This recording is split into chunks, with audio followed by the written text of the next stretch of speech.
দিনাখন বজাৰৰ পৰা ঔটেঙা আনিছিলোঁ ভাবিলোঁ ঔটেঙা আৰু মাছৰ কম্বিনেশ্যনটো কিমান ভাল হয়নে তো ঔটেঙা আৰু মাছৰে কিবা এটা স্পেচিয়েল বনাওঁ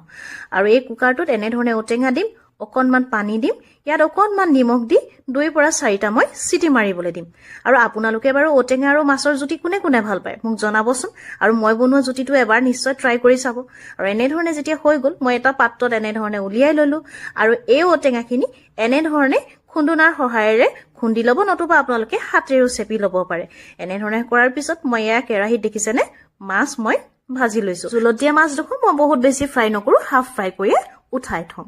আৰু হাফ ফ্ৰাই কৰা হৈ গ'ল এনেধৰণে এখন কেৰাহীত মই কলা সৰিয়হ ফুৰণ দিলো তাতে অকণমান হালধি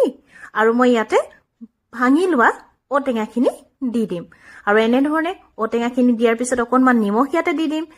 আৰু শাকখিনি ডাঠ হ'বৰ কাৰণে মই ইয়াতে পিঠাগুৰি অকমানো দি দিম আপোনালোকে ইচ্ছা কৰিলে আলু দিব পাৰে আৰু এনেধৰণে উতলি আহিলে মাছ দুখৰ দি দিব